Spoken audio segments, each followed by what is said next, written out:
Hey Village, welcome to the Black and Wild podcast, where we talk about all things blackity black and how to create your own path to the future version of yourself and to your best life. I am your host and homegirl, Latanya, sharing what I'm living and learning on the journey to reinventing myself. So grab a drink and let's get to the tea.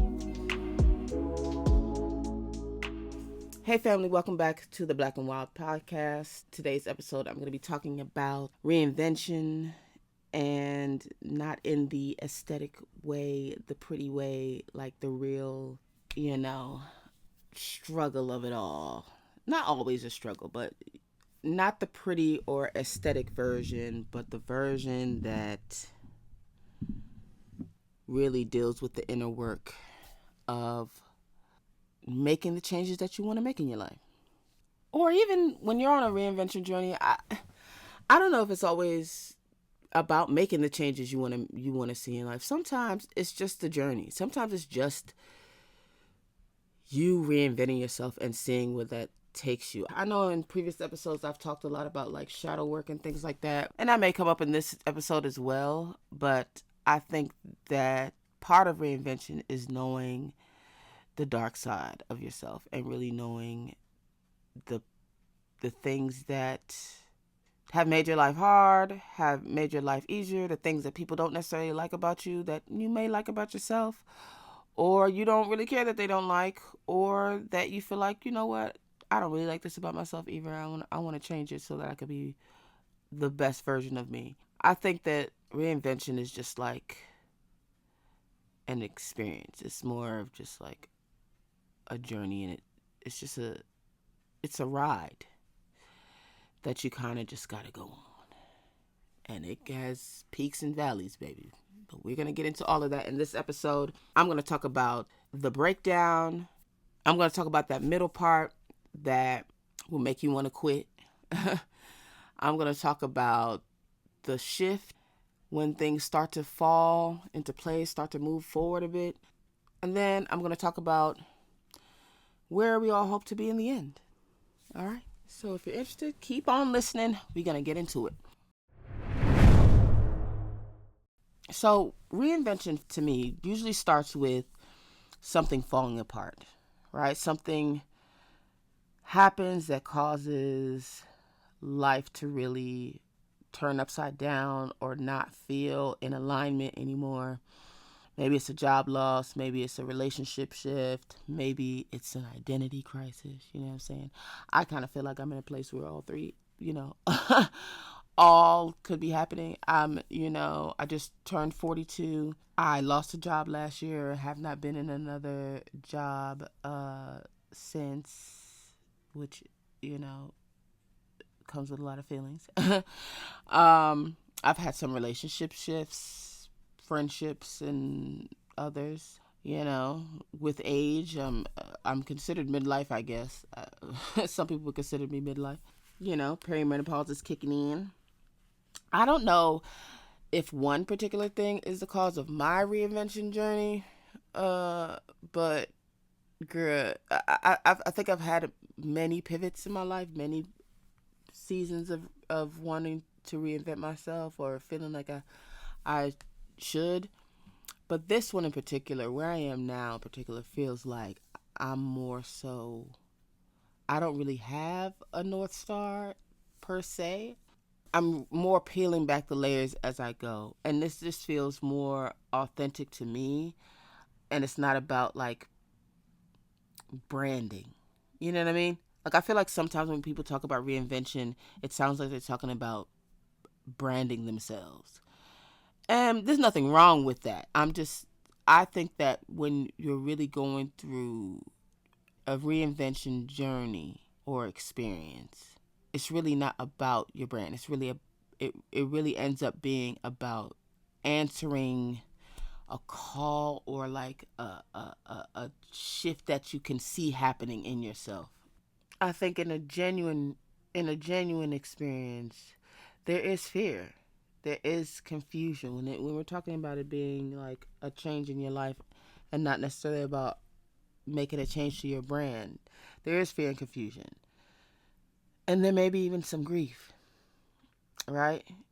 maybe you wanted better. Maybe, this shift was unexpected. Maybe your life has changed in a way that it'll never be the same again. And I don't mean like you losing someone or something like that. I just mean like just changes in your life, that feels like grief and is grief. Loss can happen in many different areas of our life. And the gap between what you thought your life would be versus what it is now can feel like grief.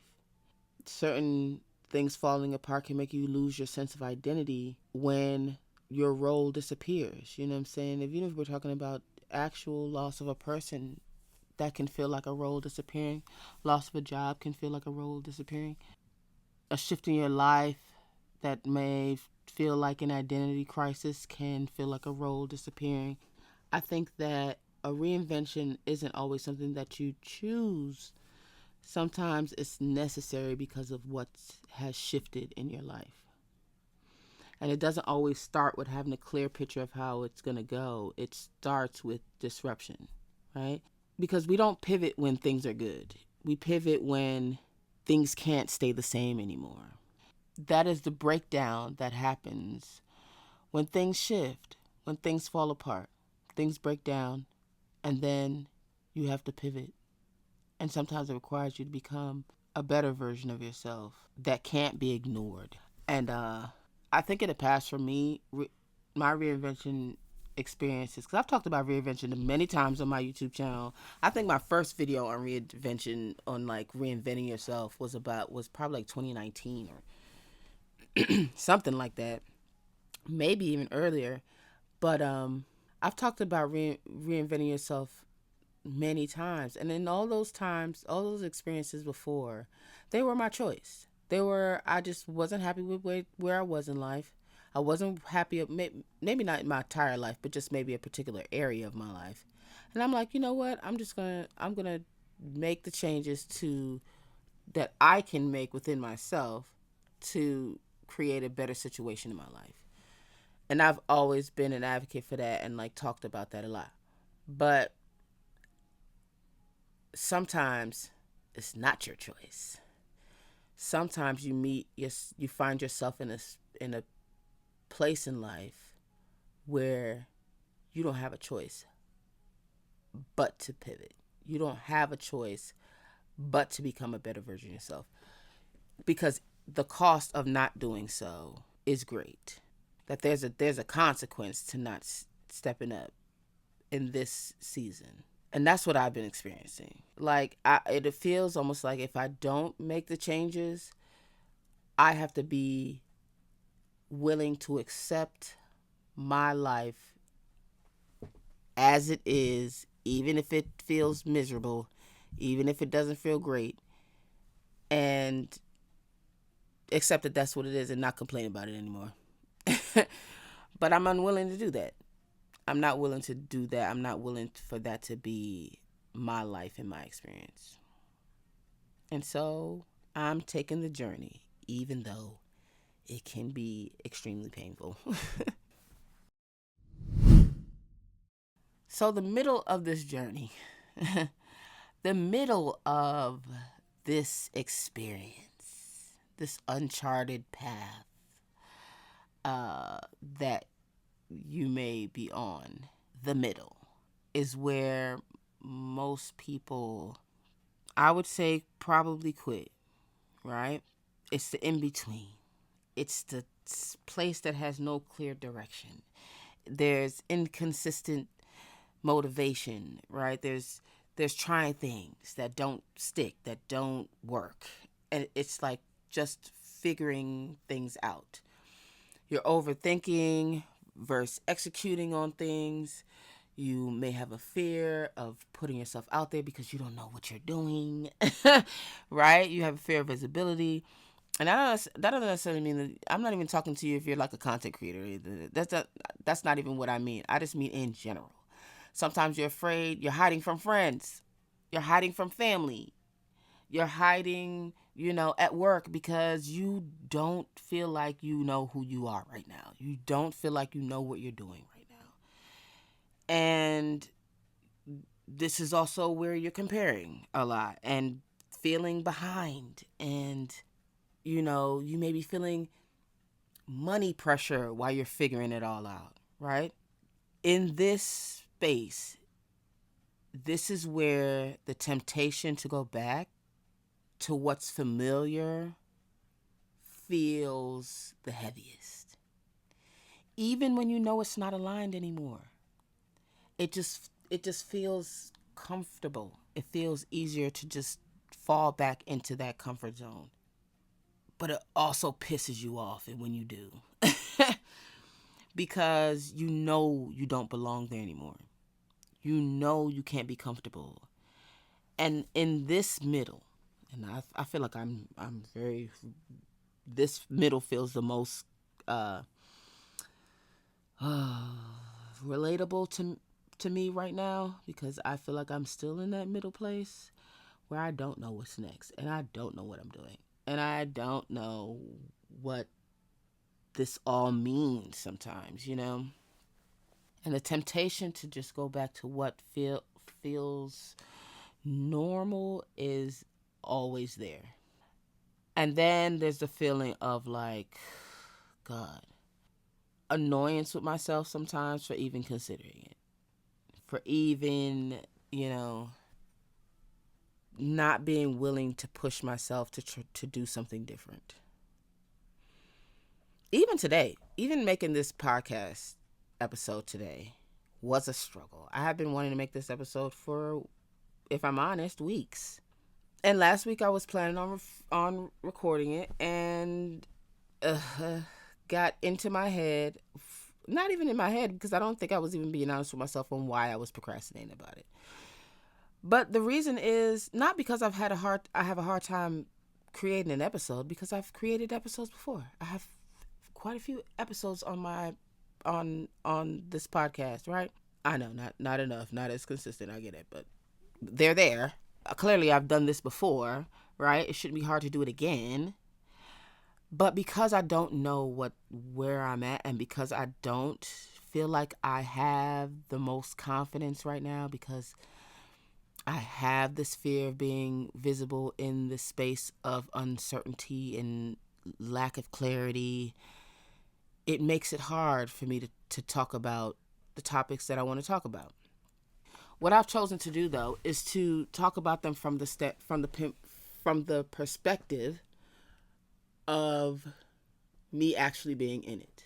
Right? I'm not telling you this as no guru or authority on, how to reinvent yourself. I'm just telling you what I've experienced from doing it a few times, and how they've been different from each other, and what I'm living and learning now.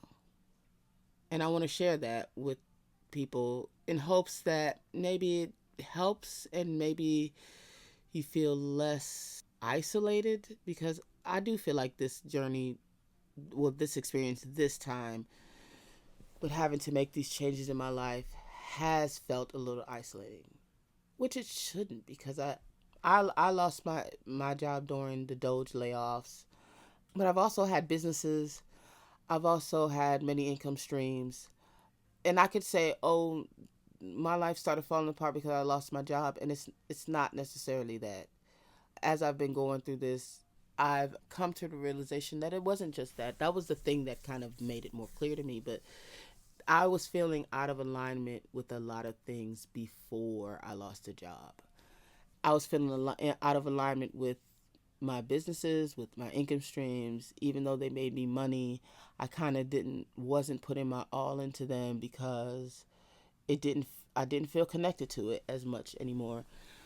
And so yeah, I think that's why I'm sharing more, just to kind of, well, I'm wanting to share more, is to kind of talk about this as it's happening. I've started creating videos again on YouTube. And I am sharing this season, bits and pieces from this season of my life as I go. I'm challenging myself actually to make 42 videos. in 90 days. And this is a challenge for me because it's forcing me to come out of my comfort zone. Yeah. And it's forcing me to be visible, and it's forcing me to tell my story, even though it's not perfect, even though I'm not on the other side of it and can tell it from the perspective of like knowing what comes next. Because, just me and how my mind works and how I feel most confident is being able to plan ahead. And in this case, I can't, right? And so I'm sharing that. I'm sharing all of the bits and pieces of this. I just put out a 3-part video series giving you kind of like the early stories, the behind the scenes of how we got here, okay? And it's been very like uncomfortable sharing this, but also I know that it'll be good for me and good for the people who are coming along. And honestly, if no one watches any of the video, if no one listens to any of these podcast episodes, if no one watches the videos at all, I think this will be good for me while I'm going through this experience. Because, the middle is just the part that doesn't look good on Instagram. It's where most people will decide that it's not working. And instead, I created 42 videos. Instead, I decided to put together a challenge. You know what I'm saying? Oh my God. But either this is going to be really great or like, I don't know. I don't know. But this is the unglamorous stuff. It's giving me something that is repetitive, which feels like something to do, and also pushing me out of my comfort zone, which isn't glamorous, right? And that's really how you build confidence. You build confidence by doing the thing and not by thinking. Overthinking is not how you end up getting through the middle. All right, so let's talk about the final phase, the actual shift. When things actually start feeling like it's moving forward. I think where I'm headed into now is the shift phase because I'm actually doing something to like get me out of the middle funk. It sucks. It stings. It hurts sometimes, the middle. But I think I'm in the shift. I think the 42 video challenge is the bridge to the shift. So this phase I think is more about choosing structure over chaos rather than feeling like things are all over the place, creating some structure around things. Now, I will say, as I said earlier, I felt like I'm coming along this journey. I'm like following this path. I don't know where it's going or where it's taking me. So I'm not trying to control it. And I think that's important to say in this part, right? As I'm talking about structure over chaos, I'm not talking about trying to control the thing. I'm talking about creating routines and systems that help you to document the changes that are happening. One, that's how you create habits anyway, right? You need to understand what changes are happening and why, and put them into some sort of routine and system that feels natural and that flows and doesn't feel strict and stringent for you. I'm a very routine person. I like lists and I like to know what my day is going to look like. I live and die by my calendar, and if it ain't on there, it don't exist, y'all. Like but that's how my brain works. You know what I'm saying? That's how I stay focused and stay consistent. It makes it easier for me to have less on my mind when I have things structured out. Now, everybody's not like that. And when I'm talking about structure, I think this is why I'm spending a little bit more time on this. When I'm talking about structure, I'm not talking about trying to like control your life in a certain way. I'm not saying that you have to have all the things, control of every minute of your life. I'm saying put in place the routines and the things that help your life become easier as you're in this transition. There are a lot of changes happening within you. And in order for this all to have been worth it, I think it makes sense to kind of have some sort of structure to the new way of life that you'll be living, right? So for me, I write things down a lot. Maybe it's just journaling. For some people, it might just be just journaling. You don't have to have like a Google Doc of it all. I do. But you don't. You don't have to do that. You know what I mean? I am, a spreadsheets and PowerPoint slide kind of girly, okay? So that don't have to be you, friend, okay? You can just write it down in your journal and, make it simple for yourself. I think for me, it's been structuring my days. It's been creating routines for my morning and my evening so that I feel calm and refreshed. It's, knowing what my day is going to look like ahead of time so I'm not scrambling on what I should do today or tomorrow.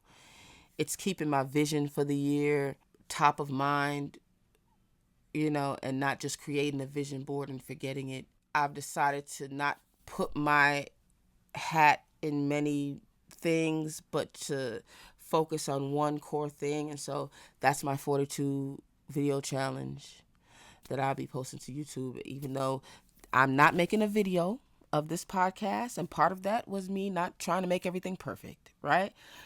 Part of the reason why it took so long to record this podcast is because I wanted it to be aesthetically pleasing, and I wanted to have it to have all the bells and whistles, and everybody's doing video podcasts now, so I got to make a video.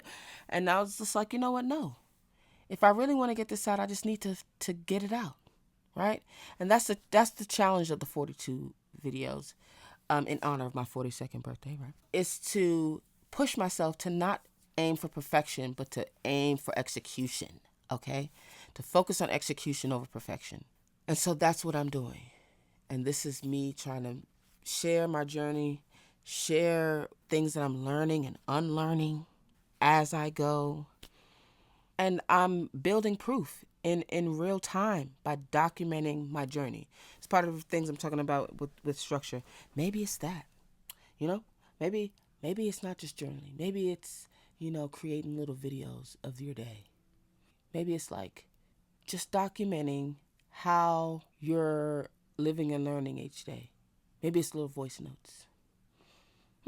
Maybe just some ideas I'm putting out there, other than, for the super type A person like me can have some options, okay? So for me, it's more about in this journey that I'm in right now, right? For me, my thing to create structure is is to have my systems and my routines, but also something that is uncomfortable. Because the systems and routines are very comfortable for me, right? The 42 video challenge is not comfortable for me, right? But I'm pushing myself to do this, to step out of my comfort zone. And that is that's one of the things that I need to experience in my journey. So I'm creating, instead of consuming more information on how to do this perfectly or how to do this properly. I'm creating, and then I'm figuring it out. What's the simplest way for me to create an episode and put it out quickly? And that is to record it. Do an audio recording in my bedroom in the middle of like, it's just easier for me to hook up to hook up my mic to my computer and to get to record. That's what made it easy. I'm not even sitting, I'm standing and just talking into this mic because it's what makes me feel most comfortable. And it makes me speak more naturally, like I would to, one of my homegirls. That's the energy I want for my podcast. I don't want it to be formal. I don't want it to be, like I'm preaching to anybody. I don't want to be anybody's teacher on this podcast. I mean, not to say I'm not teaching things, because I love, part of me being a good friend in my life is me being able to share and teach what I know and things like that. So that's just a natural part of me. But the point I'm making is that I just want to be able to be myself in the way that I would with anybody else in my life. And sometimes that's just easier for me to do off camera.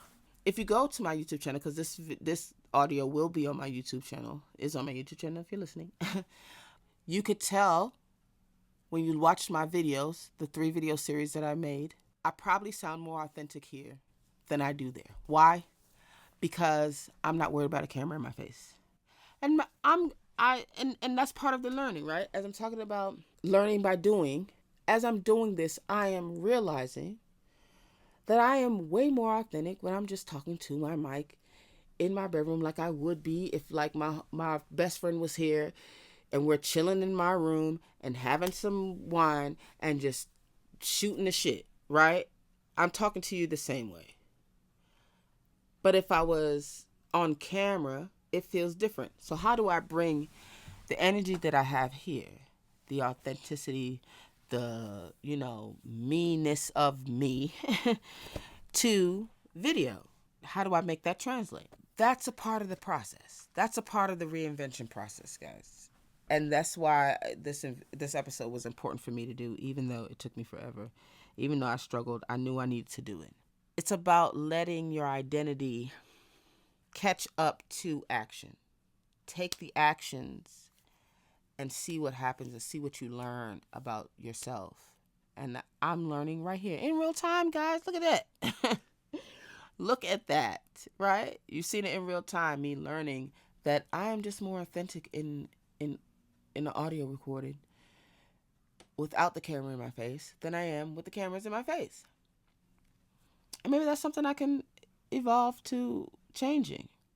Some of you may already know, like I do have my mindset is very project management oriented. I spent my career in a 9 to 5 working as a project manager, program manager, and eventually a chief of staff. And now I am unemployed. And that still stings a little bit sometimes because I really love my career. And I've said that before. If you watch my video series, I talk more about this, about how I genuinely loved my job. But it was very time consuming, and and I didn't realize it until after I was laid off, just how burnt out I was, just how exhausted I was. And so there were plus and minuses to my career, but the project management mindset of just like being a documentarian about everything and having routines and systems is just the way my mind works. But I understand that that's not everyone, right? It's just how I apply systems to my life and business, and that's what makes me happy and brings me joy, is to have organization and have some systems. So I say all this to say, having a clear understanding of where you're headed really is going to come from movement and not waiting. To have that clarity, you got to do something. And you don't need a full plan. You just need a direction. Just one direction. And discipline. Right? My one direction is my series. And being disciplined about getting through it. Right? Reinvention is really just a series of small decisions. And it's not one big moment. And I think that's something that I've had to learn as I've reinvented many times, is that it is a series of small decisions. It's not something that happens overnight. So let's talk about the real reinvention when we're talking about identity and lifestyle. I think this is where the aesthetic part comes up, the pretty things, you know what I mean? Reinvention isn't just about what you do. It's how you live, it's how you think, it's what you tolerate. And I think that on this journey, that can take so much out of you, right? Just energetically. It can take a lot. If you're in this like gritty, grimy reinvention season, it can take a lot out of you. And I think choosing joy intentionally, not as a reward, is essential. My word for the year is joy. It's about including joy being intentional about joy in all that I'm doing and not just waiting for joy to happen to me. And keep in mind, I didn't say happiness because you're not going to be happy all the time. Definitely lesson learned here in this experience. I'm not going to be happy all the time. It's not always going to make me happy what's going on. I'm going to have to do things that bend me up and make me feel uncomfortable to do. And I'm not going to always be happy doing that. But I can find joy, and joy is really intrinsic. And so I include joy in everything. I try to include fun in all that I'm doing. What will make this joyful to me? And some of that has looked a lot like nostalgia, a little bit. I feel like on this journey I've peeked into my childhood, the happy moments of it, at least more than I have in a long time. And just my mind just wandering onto happy memories from when I was a little girl. And I'm just like, well, what made me think of that? I feel like I have moments like that a lot. And those moments do bring me joy and do make me think of things that I used to love that, life got in the way and I stopped doing or stopped exploring or stopped having interest in, and kind of having renewed interest in a lot of things from my younger years. And so yeah, I think when you prioritize joy, some of those things are like bound to happen. When you start thinking about the things that made you happy, that brought you joy, that made you feel like yourself and made you feel at peace. I also think boundaries has become very essential, especially with family and just protecting my energy, because I need to give this experience room. And so it may mean me not always being available or not accepting things that I used to. Another area is motherhood for me and just being present. I've always been present in motherhood. I'm not going to say always. I'm just not say always because that's not even honest. Because none of us are always present. But I think that, I believe that because I homeschooled for 3 years, that I was present. I also worked while I homeschooled. I had that kind of flexibility, and I enjoyed that. But there are ways that my kids are growing up and they're changing. My oldest is about to be a middle schooler, right? They have different needs, and I just want to be present for this phase of their life, right? My youngest just went to kindergarten this year, right? So he's in school for the first time ever and just like doing well above and beyond some of the kids there. And I'm proud of what I contributed to that, right? And I just see like my kids are growing, my kids are changing, my kids are evolving, and what does motherhood look like now? And I'm enjoying that experience. Honestly, just what our dynamic is going to look like in the future. I'm romanticizing my life more while building what it is. I'm making it enjoyable. I'm romanticizing it. I'm throwing some aesthetics in there. You know what I'm saying? I don't have as big a space as I used to have, right? Because I've had to give up my apartment as I've been unemployed and trying to figure out, what moves I'm going to make next, right? So my space is smaller. But I'm also being very mindful and intentional and romanticizing the space that I have because I am appreciative, because I could be homeless and I'm not. No. Shout out to my mama because, she always there for me. You know what I mean? But yeah, you know what I'm saying? Just trying to be grateful. That's another thing. Just being grateful for, what is happening, the cool things that are happening, what I do have, the relationship that I have with my kids, the things that I'm able to have time for that I didn't have time for, the fact that I haven't been necessarily destitute despite not having dependable income, that I've still managed to have money when I needed it. It's moments like that I have to just like be grateful. And that's why I look at romanticizing my life, even the little things. It really is, for me, romanticizing is really is a lesson in gratitude. It's showing appreciation and gratitude for what I am now and what I have. And it is also a lesson in just like becoming someone I actually like living with, right? You know, to say I didn't like myself before, but who I am becoming now, I'm liking more and more and more and more and more. She's coming into her own. I have never felt more connected with myself more than I have now, even though I don't know everything. And when I say that I know myself more, mind you, I'm admitting that I am in a place of like total confusion and just like along for the ride, right? What I mean by I know myself is that I can feel that within my spirit that who I am becoming is more me than I've ever been. And maybe that's where the nostalgia comes in, because I honestly feel like when you're a kid, I would say maybe 7, you know yourself better than you'll ever know yourself in your life. And we think kids don't know shit because they don't have the language to express how well they know this stuff. If you ever really talk to a 7-year-old, they're really clear on who they are. No one tells them that, and no one tells them not to lose it.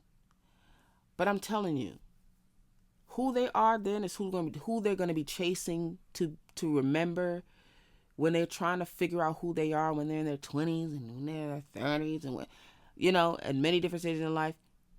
That's who they're searching for a lot of the times. And you can, maybe it might sound crazy to you today, but keep it in mind, and you might realize that I ain't that off on what I'm saying. I feel like when you were young and had no expectations of being a certain way or having a certain career or who you're supposed to marry or when you're supposed to have, when you had none of that pressure of adulting,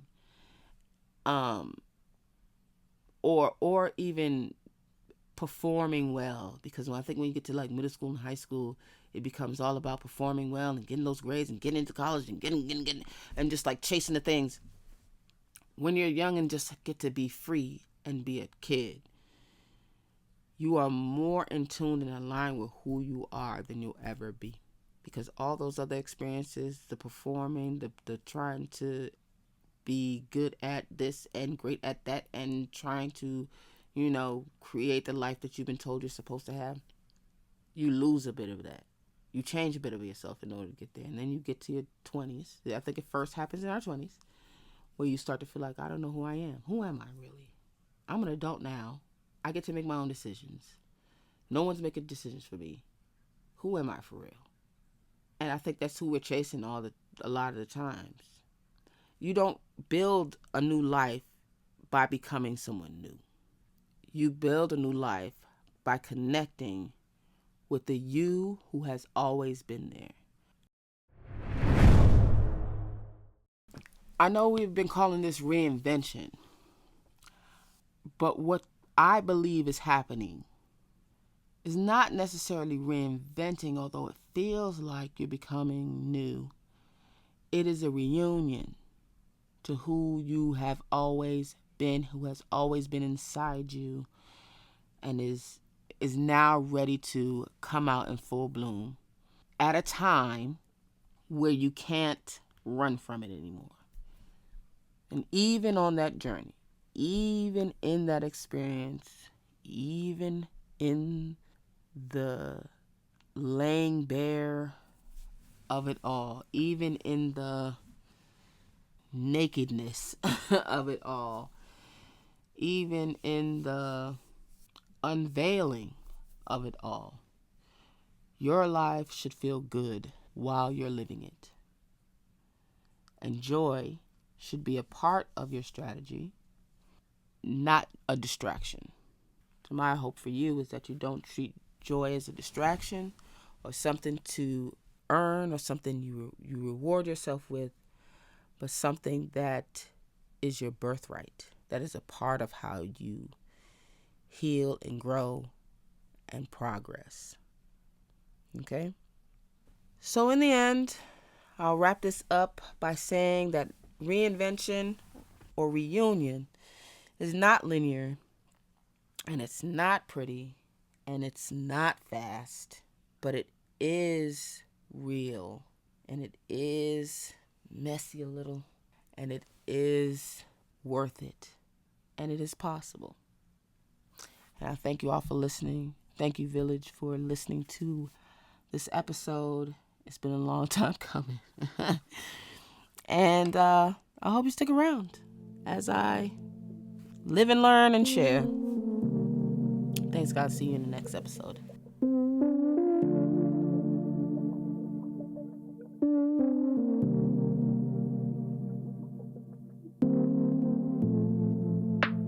Hey, before you go, one more thing. If you're in the middle of your reinvention, stay there. Don't run. Because the version of you on the other side, she's worth it. Okay? Okay, bye.